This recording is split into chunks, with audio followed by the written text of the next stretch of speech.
Hello दोस्तों, नमस्कार। SM किसी चैनल में मैं आप सब लोगों का दिल से बहुत बहुत स्वागत करता हूं। फर्स्ट टाइम विजिट किया चैनल को सब्सक्राइब करके रख लेना। फ्री स्टॉक मार्केट क्लासेस इस चैनल को भी चाहो तो फॉलो कर सकते हो, सब्सक्राइब कर सकते हो। यहाँ पर भी बेल आइकन को हिट करके ऑल सिलेक्ट करके रख लेना। चैनल का लिंक ऊपर आई बटन पर नीचे डिस्क्रिप्शन में मिल जाएगा। सो चलिए इस वीडियो को स्टार्ट कर लेते हैं।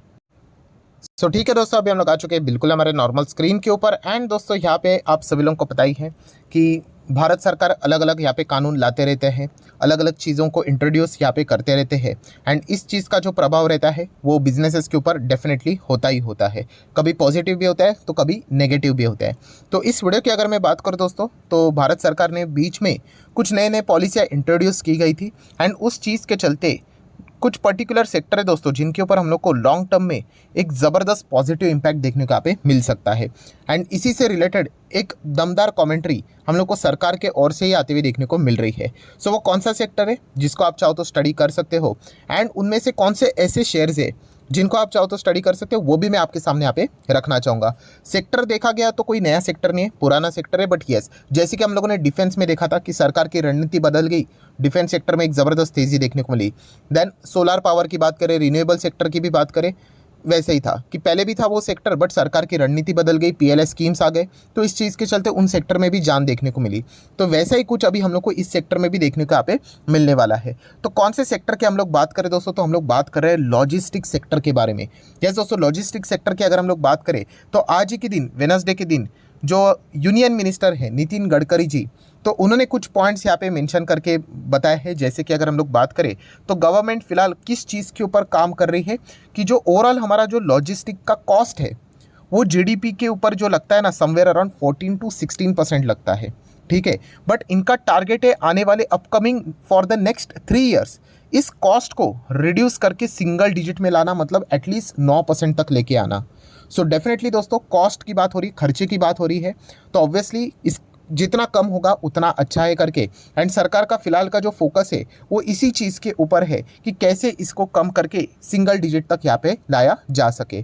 सो आप सभी लोगों को पता ही है कि इंडिया के अगर आप लोगों को एक्सपोर्ट बढ़ाना है, ठीक है, तो इस चीज़ के चलते जो लॉजिस्टिक का कॉस्ट है, खर्चा है, उसको क्या करना पड़ेगा, नीचे लाना पड़ेगा, कम करना पड़ेगा। और ये जितना कम होते हुए देखने को मिलेगा उतना ही हम लोगों को इंडिया का एक्सपोर्ट भी बढ़ते हुए देखने को मिलेगा। ऐसी बहुत सारी चीज़ें हम लोगों ने देखी कि इंडिया में बिजनेस जोरों शोरों से चलता है, बट वो चीज़ों को एक्सपोर्ट इसलिए नहीं करते क्योंकि लॉजिस्टिक के कॉस्ट इतने ज़्यादा हाई पड़ते थे उनको कि उनके हाथ में जो मार्जिन बचता था वो बहुत कम बचता था।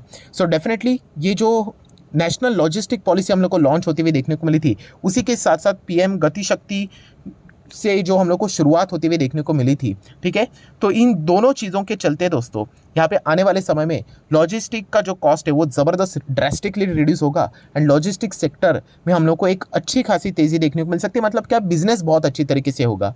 कोई भी अगर एक मान लीजिए कंप्यूटर बनाने का काम करता था फॉर एग्जाम्पल, तो वो कभी एक्सपोर्ट का सोचता नहीं था, क्योंकि जैसे मैंने कहा ना कि उसके हाथ में पैसा ही बहुत कम बचेगा और रिस्क बहुत ज़्यादा, क्योंकि कॉस्ट बहुत ज़्यादा थी। बट अभी इन दो पॉलिसियाँ इंट्रोड्यूस होने के बाद जो कॉस्ट यहाँ पे लगता था लॉजिस्टिक के ऊपर, वो अभी कम हो रहा है, धीमे धीमे करके कम हो रहा है। टाइम लगेगा, 3 साल का टाइम सरकार ने खुद यहाँ पे बताया है कि डबल डिजिट से सिंगल डिजिट में आने के लिए 3 साल लगेंगे, पर आएगा। वैसे ही हम लोग को क्या देखने को मिलेगा, लॉजिस्टिक सेक्टर भी अच्छा खासा परफॉर्मेंस देते हुए देखने को यहाँ पे ज़रूर मिलेगा। तो इस चीज़ के चलते कौन से लॉजिस्टिक स्टॉक है जिनको आप फोकस में रख सकते हो, उनकी बातचीत करेंगे। अभी ओवरऑल लॉजिस्टिक सेक्टर की बात करें ना, कोई दम नहीं नज़र नहीं आएगा आपको। वेल्थ क्रिएशन के लिए कोई स्टॉक है ही नहीं, ऐसे ऐसे फ्लैट चलते हुए स्टॉक देखने को मिलेंगे। बट अभी ये वाले जो पॉलिसी आए हैं वो गेम चेंजर साबित हो सकते हैं। तो इससे रिलेटेड 5 स्टॉक्स मैं आप लोगों के रडार के ऊपर रखना चाहूँगा। इनको चाहो तो आप स्टडी कर सकते हैं, कई डायरेक्ट रिकमेंडेशंस नहीं, बट पहली कंपनी है वीआरएल लॉजिस्टिक। चाहो तो इसको स्टडी कर सकते हो। कंपनी का ओवरऑल परफॉर्मेंस देखोगे अभी, मतलब जितना भी रहा है ठीक है, थोड़ा सा ही हम लोग को ऊपर देखने को मिल रहा है, बहुत ज़्यादा वॉलेटिलिटी है, इतना कुछ खास सुपर डुपर परफॉर्मेंस नहीं है। बट येस, अभी ये सारी चीज़ें बदल जा चुकी है। इसके चलते वीआरएल लॉजिस्टिक जैसी कंपनीज को डेफिनेटली बेनिफिट मिलेगा। कंपनी की बात करें तो एक स्मॉल कैप कैटेगरी वाली कंपनी है, तो रिस्क इसमें ज़्यादा रहेगा ही रहेगा। प्रॉफिट्स की बात करें, पीएनएल की बात करें, तो कुछ देखने का संबंध बनता ही नहीं, क्योंकि अभी जाके इन कंपनीज को अच्छा खासा बिजनेस मिल सकता है। डिफेंस में भी पहले किधर कुछ था, बाद में हम लोगों ने देख लिया डिफेंस के स्टॉक्स कहाँ से कहाँ चले गए। तो वैसे ही कुछ चीज़ें सिनेरियो आप लोगों को इन स्टॉक्स में भी देखने को मिल सकता है। एटलीस्ट इतना चेक करो कि प्रमोटर की होल्डिंग तो डिसेंट होनी चाहिए। तो 64% प्रमोटर की होल्डिंग देखने को मिल रही है, एफआईएस 2-3% है, डीएस की बात करें तो 24% है, बहुत अच्छी बात है। मतलब डीएस का ये थोड़ा सा बहुत फेवरेट स्टॉक देखने को यहाँ पे मिल रहा है। सो पहली कंपनी थी VRL logistics, small cap type की कंपनी, चाहो तो रडार के ऊपर रख सकते हैं। नेक्स्ट कंपनी है दोस्तों अग्रवाल इंडस्ट्रियल कॉर्पोरेशन लिमिटेड। आज के दिन 7-7.25% यहाँ पे गिरा है। इस कंपनी में 7-8%, 10% गिरना आम बात होती है, क्योंकि ये एक छोटी स्मॉल कैप भी नहीं है दोस्तों, ये एक माइक्रो कैप कंपनी है। सो माइक्रो कैप कंपनी की हालत तो आपको पता ही है। 7-8% गिरना मतलब एक नॉर्मल लार्ज कैप कंपनी कैसे 1-2% गिरती है नॉर्मल डेली बेसिस के हिसाब से, वैसा उनके लिए 7-8% गिरावट होती है। सो इसीलिए ये माइक्रो कैप है, चाहो तो आप इसको भी कंसिडर कर सकते हो। रिस्की है इसका अर्थ ये नहीं कि खराब है करके, बट आने वाले समय में ये भी कंपनी अच्छा परफॉर्मेंस दे सकती है। ये भी अगर आप देखोगे प्रमोटर की होल्डिंग 57% है, एफआईएस की बात करें तो 6% है, पब्लिक की बात करें तो 36% है। पहले प्रमोटर 62 थे, देन 57 हो गए। बट आप देख सकते हो जो हिस्सा खरीदा है, यूजुअली जो देखने को मिल रहा है वो एफआईएस के, और हम लोग को मतलब उनका भी पार्टिसिपेशन देखने को मिल रहा है। तो इस पॉइंट को भी आप जरूर कंसिडर कर सकते हो। सो कंपनी छोटी है, बट यस इस कंपनी में वो पोटेंशियल नजर आता है कि आने वाले समय में 3 साल के अंदर अंदर ये कंपनियां बहुत अच्छा परफॉर्मेंस यहाँ पे दे सकती है, क्योंकि लॉजिस्टिक सेक्टर अच्छा ग्रो कर रहा है। Then all cargo logistic limited, इन कंपनीज को भी आप क्या कर सकते हो, चाहो तो स्टडी कर सकते हो।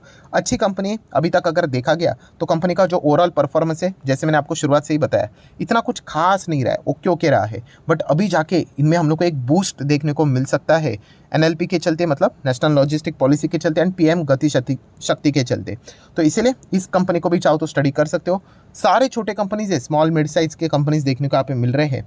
एंड अगर इसकी भी अगर हम लोग बात करें शेयर होल्डिंग पैटर्न, तो कितना है, समवेयर अराउंड 70% के आसपास हम लोग को प्रमोटर देखने को यहाँ पे मिल रहे हैं। एफआईएस 10% के आसपास, डीएस 2% के आसपास, पब्लिक की बात करें तो 17% के आसपास। तो इस कंपनी को भी आप अपने रडार के ऊपर रख सकते हैं। लॉजिस्टिक में आपको 60-70 कंपनियां मिलेगी, तो उसमें से मैं यही 4-5 कंपनियां आप लोगों को बता रहा हूँ, ठीक है। तो इनको जरूर स्टडी कर लेना। कुछ फिल्टरेशंस लगा के ये कंपनियां मैंने आपके सामने रखी है, इनमें से कोई ना कोई कंपनी मल्टीबैगर बनने का दमखम जरूर रखेगी। देन आप चाहो तो महिंद्रा लॉजिस्टिक, इस कंपनी को भी चाहो तो स्टडी यहाँ पे कर सकते हो। ये भी कैपेक्स करते हुए देखने को मिल रहा है, अपनी क्षमताओं को बढ़ाते हुए देखने को मिल रहा है। इसका भी ओवरऑल अभी तक का जो जर्नी रहा है कुछ भी नहीं, शुरुआत यहाँ से हुई है, एंड अभी तक यहाँ पे, मतलब गाड़ी अभी तक आगे बढ़ी ही नहीं है। बट जैसे कि आपको शुरुआत में बताया कि आने वाले समय में अच्छा कर सकता है, इसमें थोड़ा सा सावधान रहना मतलब खराब नहीं है, कंपनी एक्सपांशन यहाँ पे कर रहा है। इसका वैल्यूएशन थोड़ा महंगा है, ठीक है, वो हम लोग यहाँ पे कह सकते हैं। मतलब अगर आप पी भी चेक करने जाओगे ना, तो 100+ का पी आप लोगों को देखने को मिलेगा। एंड एक स्मॉल कैप टाइप की कंपनी है, इतने भी अभी तक कोई खास नंबर्स हम लोग को देखने को नहीं मिले हैं। हालांकि पी ज़्यादा है, इसका अर्थ ये कभी नहीं होता है कि कंपनी खराब है करके, बाकी के पैरामीटर्स भी देखने होते हैं। तो डेफिनेटली इस कंपनी को भी आप अपने रडार के ऊपर रख सकते हो। शेयर होल्डिंग पैटर्न क्या बात बोलता है, अभी महिंद्रा वाली कंपनी तो ज़्यादा कोई टेंशन की बात नहीं, 58% प्रमोटर, एफआईएस लगभग 11-12%, डीएस की बात करें ऑलमोस्ट 18.5%, पब्लिक की बात करें तो 11.5% के आसपास। सो प्रमोटर होल्डिंग बहुत ही डिसेंट नज़र यहाँ पे आ रही है। सो आप चाहो तो इस कंपनी को भी स्टडी कर सकते हो, जिसका नाम है महिंद्रा लॉजिस्टिक। नेक्स्ट कंपनी है दोस्तों अल्टीमेट रिस्की कंपनी। मतलब शेयर मार्केट में तो सब कुछ ही रिस्की होता है, but very very very very very risky. अभी जो इस चैनल को अच्छी तरीके से फॉलो करता है, इस कंपनी को हम लोगों ने देखा था, तो इसका मार्केट कैप शायद से था 300 करोड़ के आसपास, मतलब नैनो कैप कंपनी थी दोस्तों। मुझे ऐसा लग रहा है कि इससे भी कम था, ठीक है। अभी इस कंपनी का मार्केट कैप कितना है देखिए, 847, मतलब डबल तो यहाँ पे हो चुका है, in fact more than that. And bonus split भी हम लोग को देखने को मिला है। इसीलिए कंपनी, अगर आप मेरे पुराने वीडियोस में देखोगे तो ये भाव आपको देखने को नहीं मिलेगा, ठीक है। वो 300-400 रहता है, वो बोनस स्प्लिट हुआ, इसीलिए कंपनी नीचे हम लोग को देखने को मिल रही है।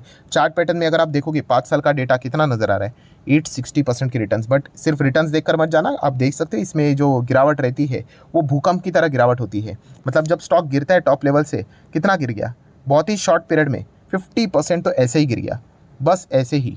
मतलब आप अंदाज़ा लगाइए कि कितने रिस्की टाइप की कंपनी होती है। खराब नहीं है, आप इनको समझने की कोशिश कीजिए। सो लैंसर कंटेनर की अगर हम लोग बात करें तो आप देख सकते हैं लॉजिस्टिक सर्विसेज एंड जो शिपिंग रहती है उससे रिलेटेड बिजनेस प्रोवाइड करते हैं इंडिया में भी and as well as abroad में भी। सो छोटी कंपनी है, 2011 में ही इसकी शुरुआत हुई थी, केवल 800-850 करोड़ का मार्केट कैप है। उस हिसाब से इस कंपनी को आप चाहो तो स्टडी कर सकते हो। अच्छी बात यह है दोस्तों, पहले ही कंपनी में जो आपको मैंने बताया था तभी 74% प्रमोटर के पास था, पब्लिक कोई था ही नहीं। ऑब्वियसली इतने पब्लिक था, कोई इंस्टीट्यूशन नहीं था। ऑब्वियसली एफआईएस आप देख सकते हो, डीआईएस कोई भी नहीं था। बट बाद में अभी आप देखोगे प्रमोटर होल्डिंग कितना हो गया, 53। तो ऐसा लगेगा अरे बाप रे, प्रमोटर यहाँ पे भाग तो नहीं रहे। तो देख सकते हो जो माल उठा है वो एफआईआर ने उठाया। 13%, 20%, 19% के आसपास उन्हीं की होल्डिंग देखने को मिल रही है एंड पब्लिक की होल्डिंग 26-27% के आसपास देखने को मिल रही है। सो लैंसर कंटेनर, इस कंपनी को भी आप चाहो तो स्टडी कर सकते हो। एंड जाते आते एक गोल्डन पॉइंट भी बताना चाहूँगा। गोल्डन पॉइंट मतलब हम लोग लॉजिस्टिक कंपनी की बात कर रहे हैं एंड आपको याद होगा जब एनएलपी, नेशनल लॉजिस्टिक पॉलिसी, जब प्राइम मिनिस्टर नरेंद्र मोदी जी ने इंट्रोड्यूस किया था, तब उन्होंने एक और सेक्टर का जिक्र किया था जो कि लॉजिस्टिक में अच्छा काम कर सकता है एंड वो सेक्टर है दोस्तों ड्रोन सेक्टर।